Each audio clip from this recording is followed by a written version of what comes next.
3 तारीख को वोट डाल के कांग्रेस की लंका को जलाकर राख करना है। विजयदशमी पर सत्ता की लड़ाई को लेकर ये महज एक बयानबाजी है।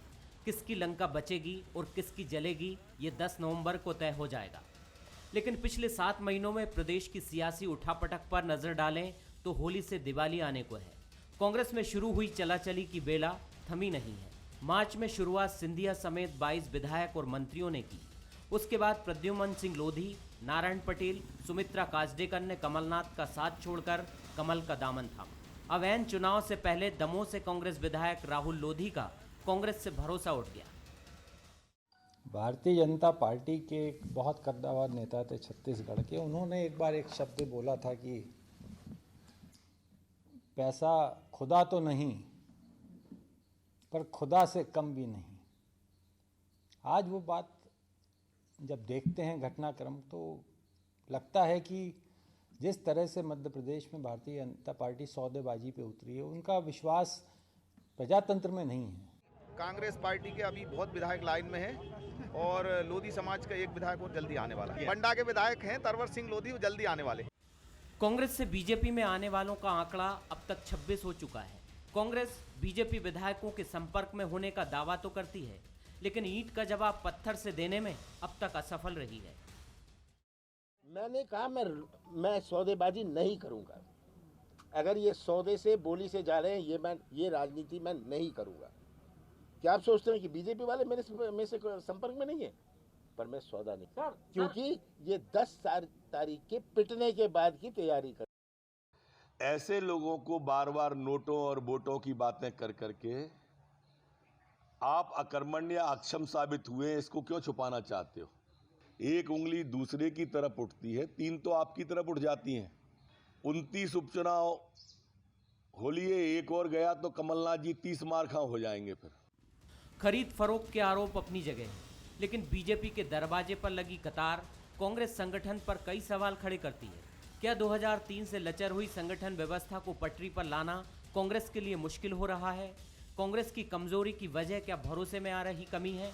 क्या कांग्रेस का फुल फ्लैश अध्यक्ष ना होना भी इसका कारण है? क्या मजबूत संगठन ना होने की कीमत कांग्रेस चुका रही है? ऐसे कुछ सवाल हैं जो हर टूट के बाद उठते हैं। दूसरी तरफ बीजेपी अपने मजबूत संगठन के बूते आगे बढ़ रही है। आने वाले उपचुनाव में शायद कुछ सवालों के जवाब मिल जाएं और 2003 की राजनीतिक दिशा भी तय हो जाए। नमस्कार, मैं हूं शरद द्विवेदी और हमारा आज का मुद्दा है कांग्रेस में कितने राहुल। मध्य प्रदेश में जो भी घटनाक्रम होली से शुरू होकर अब दिवाली तक आप और हम देख ही रहे हैं, उस पर अगर आप सवाल खड़े करना चाहें, हम सवाल खड़े करना चाहें तो बहुत सारे सवाल हैं। सवाल नैतिकता के भी हो सकते हैं, सवाल मर्यादा के भी हो सकते हैं, सवाल शुचिता के भी हो सकते हैं। लेकिन इसके साथ कुछ और सवाल भी खड़े होते हैं, क्योंकि कई बार तस्वीर का एक ही पहलू आपके हमारे सामने होता है, दूसरा पहलू या तो संबंधित पक्ष जो है वो सामने नहीं लाता है या लाना नहीं चाहता है, या फिर कई बार जैसा हम सब का स्वभाव है मनुष्य का या किसी संगठन का कि हम अपनी कमजोरियों का जिक्र सार्वजनिक रूप से नहीं करते हैं। ये बात बिल्कुल ठीक है कि जो भी विधायक गए हैं उनकी बातचीत बीजेपी से बहुत मजबूती से हुई होगी, और कांग्रेस का तो आरोप है कि खरीद फरोख्त हुई है, जमकर खरीद फरोख्त हुई है। लेकिन इसके साथ जो बात बिटवीन द लाइन्स है कि आज भी कांग्रेस के पास ऐसे कई विधायक हैं जो इस खरीद फरोख्त तथाकथित, अगर हम माने कि इसमें सच्चाई है या प्रलोभन है, जो भी कारण है कि आपको हम बीजेपी में एक बढ़िया जगह देंगे, स्पेस देंगे, इसके बाद भी आज कांग्रेस के साथ कई विधायक खड़े हैं। ऐसा तो आप नहीं कह सकते कि वो कहीं ना कहीं उनके पास कोई ऑफ़र पहुंचा नहीं या वो इस लायक नहीं है कि उनको ऑफ़र दिया जाए, बल्कि उनमें से कुछ तो शायद ऐसे भी हो सकते हैं जिनके पास ऑफ़र्स की झड़ी लगी होगी, लेकिन उन्होंने उसको स्वीकार नहीं किया। इसके 2-3 कारण हो सकते हैं। पहला तो कि आप अपने संगठन से, जो आपके लिए माता पिता की तरह, आप बहुत प्यार करते हैं। दूसरा, आपका संगठन के बड़े नेताओं से अच्छा संपर्क और संवाद है। एक मजबूत संगठन यही भूमिका निभाता है कि जब कोई प्रलोभन के चलते या राह भटकने के चलते या निराशा के चलते दूसरी जगह जाना चाहता है तो ये संगठन खड़ा होता है। बीजेपी की बात करें तो उसका संगठन उसके लिए अमृत संजीवनी है। वीडी शर्मा जी ग्वालियर चंबल से आते हैं। शिवराज सिंह चौहान जी अगर पूर्ववर्ती मध्य प्रदेश की बात करें तो मध्य भारत क्षेत्र कह लीजिए या होशंगाबाद रीजन कह लीजिए, वो बुधनी से आते हैं, सीहोर में आता है जो, यानी लेकिन कभी मध्य प्रदेश से आप ये आवाज़ नहीं सुन सकते कि शिवराज जी तो उस रीजन से आते हैं, वीडी शर्मा जी तो ग्वालियर चंबल से आते हैं। ये बातें बीजेपी में नहीं उठती हैं। एक अध्यक्ष या मुख्यमंत्री जो चुन लिया गया, उसके झंडे के नीचे सब खड़े होते हैं, चाहे वो ग्वालियर चंबल से आए, चाहे मालवा निमाड़ से आए, चाहे बघेलखंड से आए, चाहे बुंदेलखंड से आए। लेकिन कांग्रेस में ये मायने अलग हो जाते हैं। कमलनाथ जी तो महाकौशल से हैं, दिग्विजय सिंह जी गुना, राजगढ़ और इधर मध्य भारत प्रांत के बड़े नेता हैं। हालांकि दिग्विजय सिंह जी के लिए ये बात नहीं उठती है, लेकिन बाकी नेताओं के लिए सिंधिया जी को हमेशा माना गया ग्वालियर चंबल के हैं, अरुण यादव जी निमाड़ के हैं, बघेलखंड से आते हैं अजय सिंह राहुल भैया। तो ये बड़े सवाल हैं और इनको कांग्रेस को ये देखना पड़ेगा, क्योंकि ये तो एक लड़ाई है, बहुत बड़ी लड़ाई है, लेकिन 2023 भी बहुत बड़ी लड़ाई होगा। और तब क्या कांग्रेस इस मजबूती के साथ इस लड़ाई में खड़ी होगी, क्योंकि तब भी ये बीजेपी पूरी मजबूती से उससे भिड़ेगी, जैसा वो विपक्ष में रहने के बाद भी फिर लौटकर जो भी आरोप लगाए कांग्रेस, वो लौटी है। आज हम इस मसले पर बात करेंगे। मेरा कुछ स्पीच लंबा हो गया सर, माफ़ी चाहूँगा। जो मेहमान हमारे साथ हैं उनसे मुलाकात कर लीजिए। हमारे साथ हैं वरिष्ठ पत्रकार, राजनीतिक विश्लेषक हर्षवर्धन प्रकाश जी हमारे साथ हैं, बहुत स्वागत करता हूं। ग्वालियर से आशीष अग्रवाल जी हैं, युवा नेता, बीजेपी के प्रवक्ता। और सैयद जाफ़र जी बड़े ही दार्शनिक अंदाज में मुस्कुरा रहे हैं, उनका भी इस्तकबाल करता हूं। कोरोना से लड़कर अभी निपटे हैं और अब बीजेपी से दो दो हाथ करने की भी तैयारी है। कई बार वक्त और परिस्थितियाँ आपको ऐसी स्थिति में ला खड़ा करती हैं, लेकिन इस नौजवान को देखकर भी लगता है कि पता नहीं ये अपना जहन क्यों नहीं बदलता है। और यही वो फितरत है जो कई बार मनुष्य को मनुष्य भी बनाती है। सबसे पहले हर्षवर्धन जी की एक टिप्पणी मैं लूँगा, फिर आगे बढ़ूँगा। हर्षवर्धन जी, किस तरह देखते हैं आप? हम कांग्रेस की उससे सहानुभूति रख सकते हैं, हम ये कह सकते हैं कि उसके साथी उसका साथ छोड़ कर जा रहे हैं, हम ये भी इस तर्क से भी, इस आरोप से भी सहमत हो सकते हैं कि प्रलोभन के फेर में फंसकर भी जा सकते हैं कुछ लोग, और कुछ अपमान या पीड़ा की वजह से गए हैं। लेकिन वो कमजोरियां जो कांग्रेस में विद्यमान हैं संगठन के तौर पर, आज अगर एक फुल फ्लैश्ड 5 साला प्रदेश अध्यक्ष कांग्रेस का मजबूती से इस समय होता, तो शायद संवाद की, संपर्क की ये प्रणाली इतनी कमजोर नहीं होती। कमलनाथ जी 1 मई 2018 से ये कमान संभाल रहे हैं और मल्टी ऑक्यूपाइड हैं, क्या कहेंगे जी? हर्षवर्धन जी सर। बिल्कुल आप सही कह रहे हैं।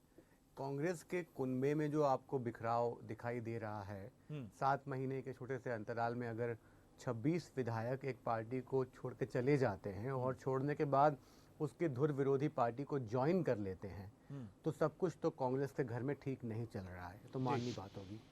दूसरी बात यह है कि कांग्रेस की स्थिति के पीछे सबसे बड़ी मैं वजह मानता हूं संवादहीनता को। मुझे याद है कि जिस तरीके से 2018 के विधानसभा चुनाव हुए थे, तब दिग्विजय सिंह ने पंगत में संगत नाम का एक कार्यक्रम शुरू किया था, जिसमें वो हर जगह गए, कार्यकर्ताओं के साथ संवाद किया, उनकी दिक्कतें सुनी और उसके मुताबिक फीडबैक दिया। मुझे लगता है कि कोरोना की वजह से और कांग्रेस की एक रणनीति की वजह से कि दिग्विजय सिंह को इन उपचुनावों में फ्रंट पे नहीं रखना है और उनको एक रणनीतिकार की भूमिका देनी है, वो चुनाव आयोग में शिकायत करने जाते हैं, वो बयान देते हैं मीडिया को, लेकिन वो आपको जनसभाओं में नहीं दिखाई दे रहे हैं। एक रणनीति है। दूसरी बात, एक महत्वपूर्ण बात यह है शरद जी कि दिल्ली दरबार जो है कांग्रेस का, क्या कमलनाथ के सिर पे उसका हाथ नहीं है? क्योंकि कमलनाथ, ऐसा यूँ क्यों लग रहा है हम लोगों को कि कमलनाथ सब कुछ अकेले लड़ रहे हैं, लड़ाई में अकेले तो नहीं पड़ गए कमलनाथ, ऐसा क्यों लग रहा है? 30 स्टार कैंपेनर्स की सूची स्वीकृत हुई थी, चुनाव आयोग को सौंपी गई थी। उसमें प्रियंका गांधी का भी नाम था, उसमें राहुल गांधी का भी नाम था, सोनिया गांधी का नाम नहीं था, उनकी स्वास्थ्यगत समस्याएं हैं। लेकिन प्रियंका गांधी और राहुल गांधी ऐसे मौके पे, जबकि एक निर्णायक परिणाम निकलने वाला है सत्ता को लेके, मध्य प्रदेश में चुनाव प्रचार करने क्यों नहीं आ रहे हैं? तो ये कुछ सवाल हैं जो कि इन सब हालात के लिए जिम्मेदार है कांग्रेस में जो चल रहा है उसके लिए। बिल्कुल आपने ठीक कहा। और इसके कॉन्ट्ररी, इसके मुकाबिल अगर बीजेपी को देखें तो लगभग 2-3 नाम आप कन्हैयालाल अग्रवाल की बात करें या पारुल साहू की बात करें, बाकी आपको कोई ध्यान नहीं आएगा कि किसी बड़े नेता का कोई असंतोष प्रगट रूप में सामने आया हो। अप्रगट या अप्रत्यक्ष रूप से कितना है ये तो वक्त बताएगा। एक छोटी टिप्पणी सैयद जाफर साहब की, बड़े मुखर रहे हैं वो कांग्रेस सरकार के समय भी, और अब चुप हैं, तो जाहिर है मुझे लगता है ये चुप्पी का समय है। लेकिन फिर भी बोलें, मन की बात बोलना चाहें तो, दिल की बात बोलना चाहें तो ये मंच उनके सामने है। आपकी कमज़ोरियां भी हैं, आप पर हमले हुए हैं, हो सकते हैं, होंगे ही। सियासत में आप बीजेपी से गुलदस्ते की अपेक्षा नहीं कर सकते हैं।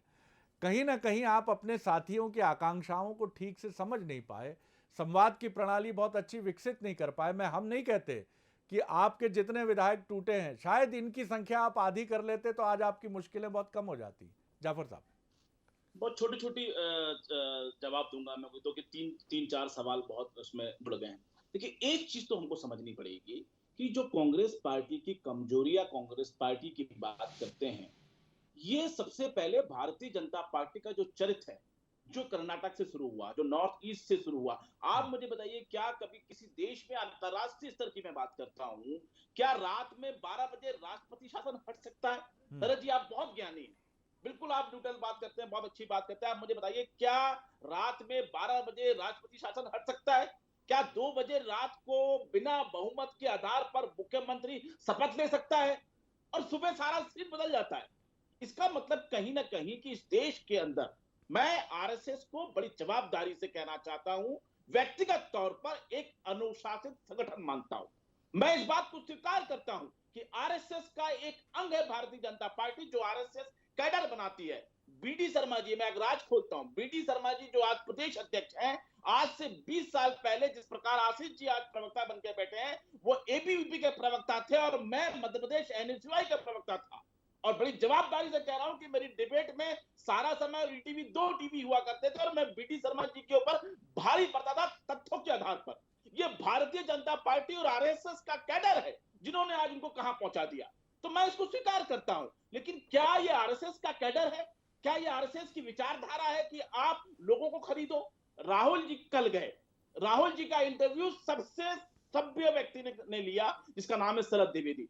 क्या कहा उन्होंने कि मेरे बच्चे, मेरे पोते मुझे बिकाऊ कहेंगे। उन्होंने ऑन स्क्रीन आपसे स्वीकार किया कि हाँ, मुझे खरीदने का प्रयास हुआ, मुझे प्रलोभन दिया गया। उनने ऑन स्क्रीन स्वीकार किया कि 38 साल के इस नौजवान को दमोह के अंदर कोई स्वीकार नहीं कर रहा था, लेकिन कमलनाथ जी ने बुलाकर टिकट दी। कमलनाथ जी का धन्यवाद देता हूं, उन्होंने दिग्विजय का नाम नहीं लिया, उनने अन्य नेता का नाम नहीं लिया। उनने क्यों कमलनाथ जी का नाम लिया? क्योंकि वास्तविकता के आधार पर कमलनाथ जी ने सर्वे के आधार पर उस व्यक्ति को टिकट दिया। मैं आज भी 28 लोगों की बड़ी जवाबदारी से कहना चाहता हूं कि इसमें कई चेहरे ऐसे हैं जिसे कमलनाथ जी नहीं जानते, कमलनाथ जी ने कभी उनको नहीं देखा, लेकिन जब सर्वे में आया उन्हें बुला के टिकट दी। तो मैं अंत में बड़ी जवाबदारी से एक बात कहना चाहता हूं कि कांग्रेस के लिए बिल्कुल चिंता नहीं, चिंता आरएसएस के लिए, चिंता भाजपा के लिए है कि जो कैडर सन 1950 से उन्होंने बनाना शुरू किया था, वो कैडर भारतीय जनता पार्टी ने प्रदेश में सरकार बनाने के। जी सैयद जाफर साहब ने कुछ सवाल खड़े किए हैं, और सवाल का जो मैं लुबे लुआब समझ पाया हूं वो ये है कि ठीक है, आपने हमको तोड़ लिया, आपने हमको नुकसान पहुंचा दिया, लेकिन नुकसान कहीं बीजेपी भी अपने आप को पहुंचा रही है, ऐसा उनका आरोप है। क्योंकि बीजेपी एक ऐसी पार्टी है जो नैतिकता, शुचिता, मर्यादाओं की बात करती है। और आज बीजेपी का वो कार्यकर्ता जो मुस्कुरा ज़रूर रहा है कि उसकी सरकार बन गई है, या वो इसको लेकर भी आश्वस्त है कि अगले 3 साल भी उसकी सरकार के सामने कोई संकट नहीं है, लेकिन वो इसको लेकर चिंतित ज़रूर है कि क्या वो अब कांग्रेस से आने वाले नेताओं का झंडा लेकर चलेगा, क्या उसकी पार्टी और उसके काडर और उसके कुल और गोत्र की बात जो हमेशा होती रही है, क्या वो पीछे छूट जाएगी? आज कांग्रेस है तो कल सपा होगी, कल बसपा होगी, क्या इस तरह की पार्टियों का एक सम्मिश्रण अब बीजेपी में होगा? आशीष जी जवाब दीजिए। जी जी जी शरद जी, देखिए, मुझे इस शेर से ज्यादा मुफीद और कोई पंक्तियां नजर नहीं आती कि उम्र भर गालिब यही भूल करता रहा, धूल चेहरे पर थी और मैं आईना साफ करता रहा। जी तो मेरे मित्र जाफर भाई जो सब कह रहे थे वो शायद या तो जानबूझकर जुटला रहे थे या अपनी फेस सेविंग का प्रयास कर रहे थे। देखिए, पेड़ वही गिरते हैं आंधी में जिनकी जड़ें कमजोर होती हैं, और यही मूल कारण है कांग्रेसियों के टूटने का। अभी एक आदरणीय पत्रकार महोदय, उन्होंने कहा संवादहीनता। जाफर भाई ने कही कि इसका जो प्रारंभ हुआ वो कर्नाटक से हुआ। तो ये सब हम सतही एनालिसिस कर रहे हैं, जरा अंदर घुसें। 1965 से कांग्रेस का टूटने का क्रम प्रारंभ हुआ है, और कांग्रेस एक नेता आधारित विचारधारा विहीन दल है, जिसके साथ ये तकलीफ है कि जब जब कांग्रेस से सत्ता छूटती है केंद्र में, कांग्रेस टूटती चली जाती है। 1965 में मोरारजी देसाई, चौधरी चरण सिंह, बाबू जगजीवन राम 75 में, तो तब तो भारतीय जनता पार्टी या संघ का उदय भी नहीं था, तब तो जनसंघ भी नहीं था। तब क्यों कांग्रेस टूटी? और उसके बाद लेके शरद पवार, उससे पहले जितने भी नेता रहे, और आज में चाहे वो हेमंत विश्वकर्मा हो या फिर जगन मोहन रेड्डी हो या फिर हमने जिस तरीके से राजस्थान में जो घटनाक्रम देखा, ये कांग्रेस का ये राष्ट्रीय स्तर पर चर्चा नहीं हो रही है, वो मध्य मुझे लगता है मध्य प्रदेश के संदर्भ में राष्ट्रीय स्तर पर आएंगे आपके पास, वो राष्ट्रीय आऊंगा जाफर साहब। देखिए, मैं बीच में जाफर साहब आऊंगा बड़ा आपके सम्मान पास, करता हूं, आऊंगा आपके पास। शरद जी बीच में, मैं उन्हीं से कह रहा हूं कि वो विषय बदले मध्य प्रदेश में।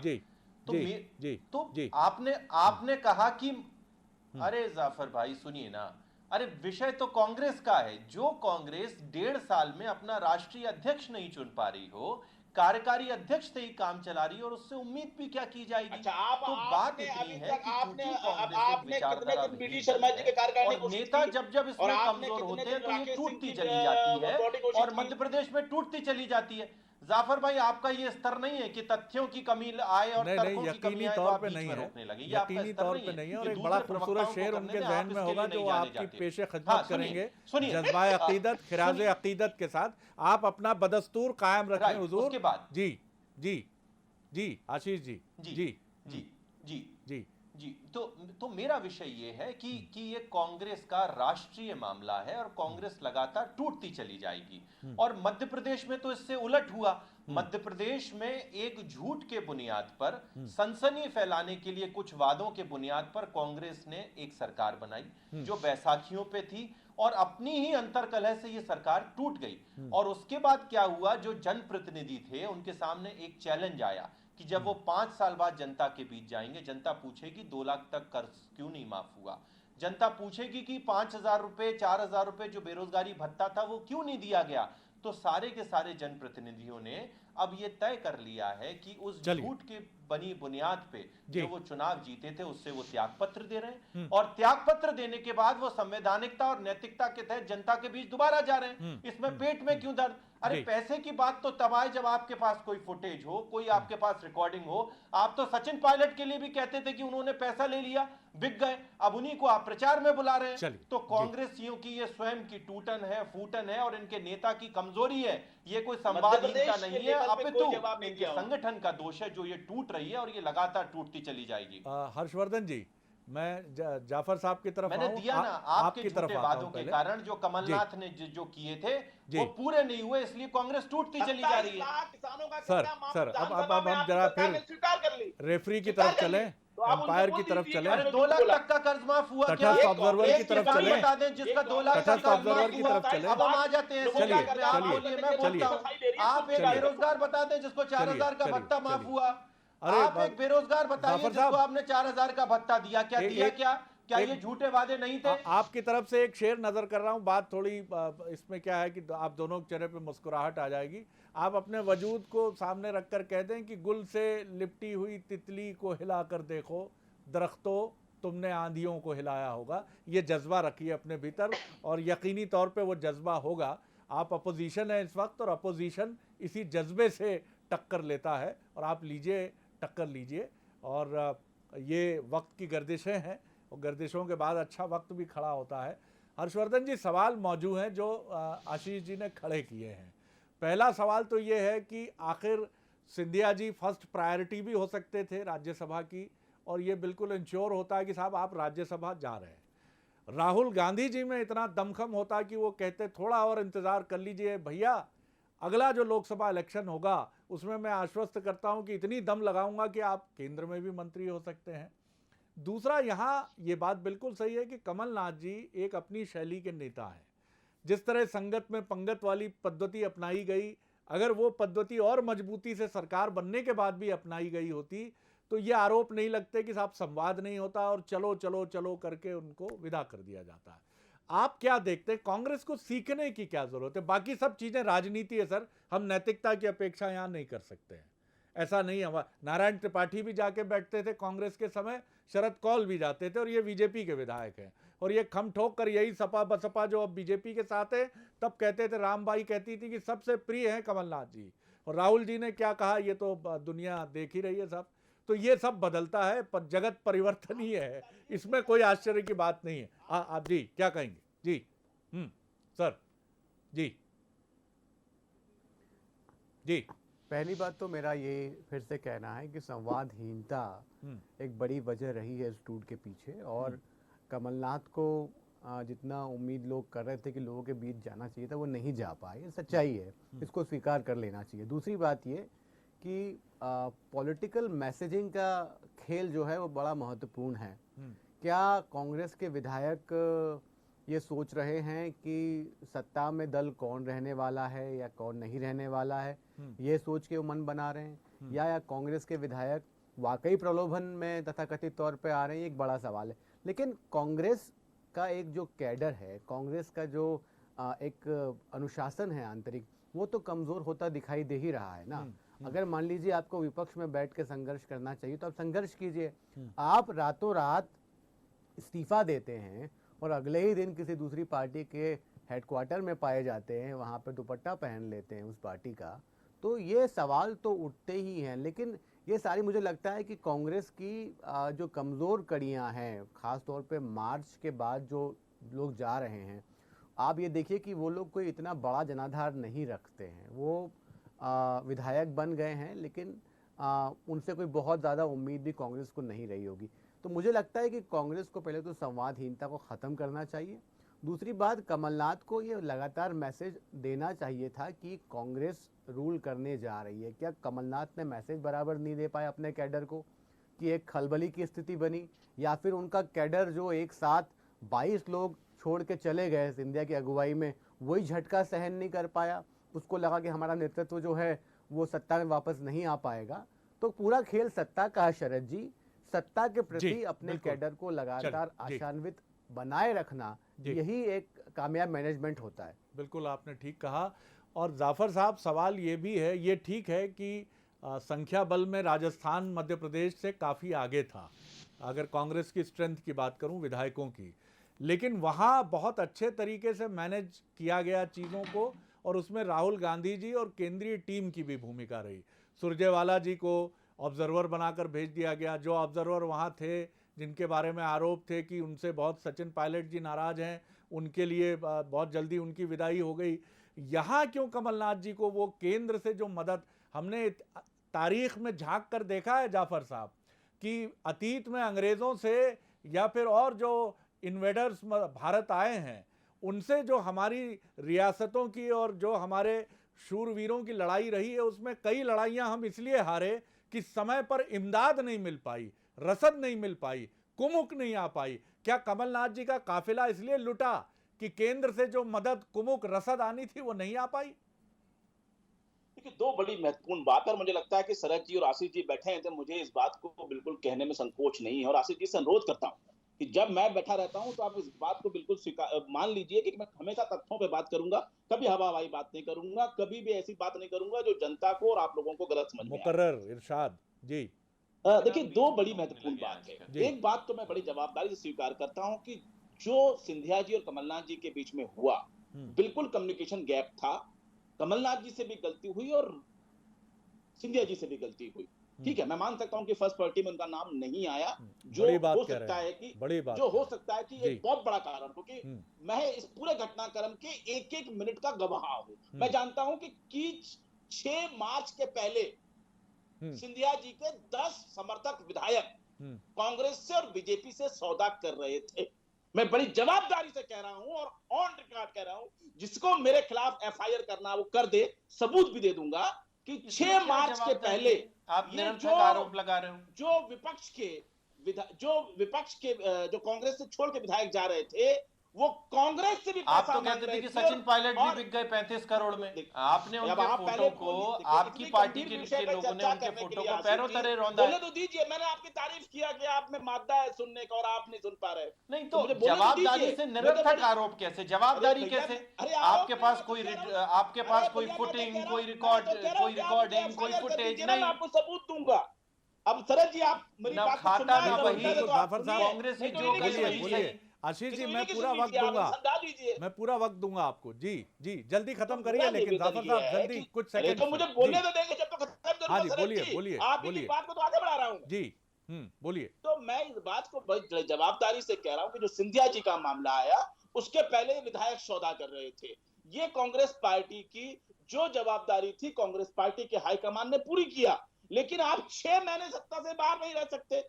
आप लगातार, जब आए आपके पिता नहीं थे तो आपने सोनिया गांधी को अपना माता कहा, आपको लोकसभा का टिकट मिला, आप लगातार 10 साल आप बड़े पोर्टफोलियो के साथ मंत्री रहे, आप राहुल गांधी और प्रियंका गांधी सर, की ये टीम के अहम बातें हो सदस्य चुकी हैं रहे। जाफर साहब, मैं आ रहा हूं, बहुत हो पूरा चुकी कर रहा हैं हूं। बातें। तो ये बातें जहां हो तक ये चुकी सवाल हैं। है, तो वो सिंधिया जी को पूरा स्थान दिया गया। अब जहां तक विधायकों की बात है, तो मैं बड़ी जवाबदारी से कह रहा हूं कि जो विधायक कांग्रेस पार्टी छोड़ के गए, उन्हें पैसा चाहिए था और कमलनाथ जी चलिए, मैं पैसा वक्त देने आप को आगे नहीं तैयार बढ़ा पाऊंगा, थे। आशीष जी की तरफ चलूंगा। जाफर साहब जी, आशीष जी बोलिए, बोलिए आशीष जी, बोलिए जी। जी देखिए, लोहे का असल स्वाद आप लोहार से मत पूछिए, परंतु उस घोड़े से पूछिए जिसके नाक में नकेल होती है। तो कमलनाथ थोड़ी बताएंगे कि उन विधायकों के साथ क्या हुआ, जब वो विधायक स्वयं बता रहे हो उनके साथ क्या क्या दुर्व्यवहार हुआ, उनके साथ क्या क्या अत्याचार हुआ। तो ये तो हमें उन्हीं की माननी पड़ेगी। अब कांग्रेस ही कहते रहे पैसे लिए पैसे लिए। क्या हेमंत विश्वकर्मा ने भी पैसे ले लिए? क्या जगनमोहन रेड्डी ने भी ले लिए? सचिन पायलट ने ले लिए थे तो वो वापस क्यों लौट आए? एक बात सुनिए ना, अरे दावा क्या होता है? अरे निरर्थक दावा क्या? ये तो पान वाला भी करता है। अरे ये दावे पान वालों की दुकान पे होते हैं जाफर जी, थोड़ी तो जिम्मेदारी रखिए। सुनिए, अब आप में सामर्थ्य नहीं है सुनने का, सुन लीजिए, अब जाफर आप साहब, में सुन सामर्थ्य लीजिए, नहीं सुन बना है। लीजिए। आप भी अब उन प्रवक्ताओं की जाफर तरह साहब, हो गए जो सुन बीच में लीजिए, रोकते सुन हैं, लीजिए। टोकते हैं। इसके आप भी सीक्वल अब पर उन भी बात प्रवक्ताओं में करेंगे हो गए आप। जो बीच में रोकते अभी हैं, बहुत टोकते वक्त है हैं, सर, क्योंकि इसके आपके पास सीक्वल पर अब भी बात करेंगे। तर्क दोनों नहीं बचे हैं। शरद जी के अरे, सामने राहुल अरे ने कहा नहीं। कि नहीं कहा कि बीजेपी जाफर जी, ने जाफर जी, प्रयास किया। आपका जाफर साहब, आपका ये मैं बहुत तकरीर का सम्मान वक्त करता नहीं है, हूं। रुकिए, ये अपने तकरीर का क्रम पे वक्त बोलिए। बुला के टिकट जी, दी। सुन लीजिए। राहुल ने ये बात बहुत कहा कि संजीदा नहीं कहा? संजीदा अपने क्रम नेता पे हैं आप, बोलिए। बहुत संजीदा नहीं, नेता आप हैं। मुझे बताइए, अपने जी, शरद जी, जी, बोलिए। मैं आप आशीष जी, गवाह हूं। आशीष जी, नहीं, आशीष आप जी, लेकिन बोलिए। आप गवाह हो, आपने इंटरव्यू जाफर लिया। साहब, आप सुनिए, बताइए, सुनिए, आप- बात सुनिए। आपने इंटरव्यू लिया। सर, मैं आपने बोलूंगा, इंटरव्यू लिया मैं ना। बोलूंगा। कहाँ आपने से गवाह इंटरव्यू है? लिया। सुनिए ना। राहुल आशीष ने जी, क्या बोला? राहुल शरद ने जी, क्या आप गवाह हैं बोला? पैसे लेने के, ये क्या आपको बोला? भी अब बोलिए, पसीज रहे हैं आशीष जी, अपनी बोलिए, गंदगी क्या में। बोलिए। उसने कहा कि शरद जी, अब अरे आपको भी इतना अपनी मुस्कुराने गंदगी वाला में एंकर नहीं गले चलेगा रहे हैं सर। कि आप गवाह इसके हैं। बाद भी मुस्कुरा अरे मुस्कुरा सुनिए के ना, बोल रहा है कि मेरा बोलिए, कहने का मतलब बोलिए, ये है- बोलिए सर। नहीं, आज जाफर राहुल साहब, का आपने विषय रखा है। जाफर साहब, राहुल ने प्रेशर बढ़ आपसे जाएगा। जाफर साहब, कहा- सुनिए, राहुल सुनिए। ने आपसे कहा अरे कि राहुल मुझे गांधी गद्दार तो कहा जाएगा। राहुल गांधी सुनिए, तो भूल सुनिए, गए। सुनिए। अरे कांग्रेस ही बढ़ चुकी है। कांग्रेस ही अभी तक नेताओं में बढ़ती थी, अब उम्र के हिसाब से बढ़ गई है। एक प्रौढ़ कांग्रेस है, एक बुजुर्ग कांग्रेस है, एक युवा कांग्रेस है। अब इन सब आपस में ही द्वंद्व चल रहा है। कि भारतीय जनता पार्टी ने जाफर भाई, ये कहाँ की जाफर साहब, एक मेरी गुजारिश सुनिए, मेरी आवाज आप सुन ही रहे हैं। सभ्यता और अनुशासन। जी, चलिए, अगर आशीष जी आपको बोलिए। लगता है कि आप आशीष जी लगातार बोलिए। बोल के आवाज दबा लेंगे तो जनता समझ रही है, आप मुझे बोलने का मौका नहीं दे रहे। जी, राहुल लोधी पे आपने देखिए, डिबेट रखी मध्य है। प्रदेश मैं में बताता हूँ, कांग्रेस जाफर चार साहब, फाड़ हो चुकी मेरी है। आवाज सुन पा रहे एक हो तो मेरी कमलनाथ गुजारिश कांग्रेस हो कबूल गई है, फरमाइए। जो दलित जी, महिला को आइटम बताती है। एक राहुल गांधी कांग्रेस हो चुकी है जो माफी मांगना चाहती है। एक दिग्विजय कांग्रेस हो गई है जो गायब हो चुकी है, और एक युवाओं की कांग्रेस है जो चाहती है ये सब जाएं। चलिए, ये तो मध्य मुझे प्रदेश लगता है की कि स्थिति मुझे है। और अगर हथियार डालने पड़ेंगे आप देखें तो जाफर साहब, खासतौर से जाफर साहब की वजह से। इतनी टूट फूट हो और ये चुकी मैं है कि हथियार डाल कांग्रेस के, स्वयं नहीं हाँ गिन चलिए पाएंगे। चलिए, आशीष जी बोल लीजिए जल्दी शरद से। जी, मैं तो जी। आपसे पूछना ही, मैं तो आपसे कह रहा हाँ, हूं। मैं जवाब मैं कह देता हूँ रहा सर, शरद मुझसे जी, पूछेंगे, मैं शरद जवाब जी, दूंगा। नहीं, मैं आशीष जी आपसे को पूछ स्वागत रहा हूं। योग्य नहीं है। मैं हाँ, 30 आपसे ये सेकंड, कह रहा हूं शरद 30 जी, सेकंड, कि आशीष आपने जी, बहस को इस डिबेट तरह के से विषय खराब आशीष जी, करना 30 सेकंड है स्वागत आपके योग्य पास। नहीं है। तो आशीष जी, राहुल ने आप इंटरव्यू चीख दिया के चिल्ला तो के आप आवाज बताइए दबा ना, सकते मैं हैं। बताऊं ना सर, आप चीख के चिल्ला के आवाज दबा मैं सकते चीखने हैं, कह रहा हूं, परंतु आशीष तथ्य जी, और मैं तर्क चीखने यही चिल्ला रहा हूं। रहेंगे मैं ये कि कह रहा हूं कांग्रेस कि की इस- टूटन इस- का कारण इस पुत्र मोह है। डिबेट का एक विषय- नाकारा इस पुत्र डिबेट को का आगे विषय बढ़ाने के राहुल लिए मोदी है। सारे के और सारे राहुल चलिए, युवाओं मैंने को जब समय दबाया आगे जा बढ़ाया, रहा है के तो लिए लेकिन मैं आप टूटन दोनों को के हर शो जगह में दिखेगी। बल्कि आप चाहे जाफर इस साहब पे को मैं आरोप ज्यादा लगा जिम्मेदार दें, बनाऊंगा, उसकी जनता सच्चाई वो को लगातार आप सुनने के लिए जनता तैयार को नहीं है, छला, इसलिए हमें बातचीत आप खत्म करनी किसानों को पड़ेगी। छला, बहुत बेरोजगारों शुक्रिया को आप सभी छला, साहिबान युवाओं का। को छला। लेकिन आप जब पीड़ा से भरे हों, आप जब तकलीफ से भरे हों, तो प्रलाप की तरफ मत जाइए। आप चुप हो जाइए, खामोश हो जाइए, दर्द के समंदर में डूब जाइए। आपकी आंखों के आंसू भी ना दिखें, लेकिन आप दर्द में डूब जाइए, क्योंकि जब आप गहरी पीड़ा से भर जाते हैं तो सबसे बड़ी चुनौती उस वक्त पैदा होती है कि आप रैशनल माइंड से काम लेना बंद कर देते हैं, क्योंकि आप उस तकलीफ के लिए यकीनी तौर पर कोई ना कोई जिम्मेदार होता भी है और कई बार आप जिम्मेदार ठहरा देते हैं, और आप उसी आदमी की तरफ या उसी व्यक्ति की तरफ, संगठन की तरफ, जो भी है, पॉलिटिक्स है तो जाहिर तौर पर अपने प्रतिद्वंदी की तरफ उंगली उठा उठाकर आप चीखते हैं कि इसकी वजह से ऐसा हुआ। लेकिन क्या ये वक्त इसके लिए है? आप अगर कोई क्रूशियल मैच कुछ गलत डिसीजंस की वजह से हार भी जाते हैं तो क्या आप एम्पायर के पीछे स्टंप लेकर दौड़ पड़ते हैं? कतई नहीं। आप कोशिश करते हैं कि अगले मैच में आप अपनी ताकत इतनी बढ़ा लें कि अगर कुछ गलत फैसले हो भी जाएं तब भी आपका 1 से लेकर 11 तक का जो आपका काडर है, जो आपके प्लेयर्स हैं, अगर पहले ने शतक मारा है तो 9वें और 11वें वाला भी 30, 40, 50 रन बना दे। कांग्रेस को क्या ये सोचना चाहिए या फिर एम्पायर की कॉलर पकड़कर हिलाना चाहिए? मुझे नहीं मालूम, तय आपको करना है साहब। नमस्कार।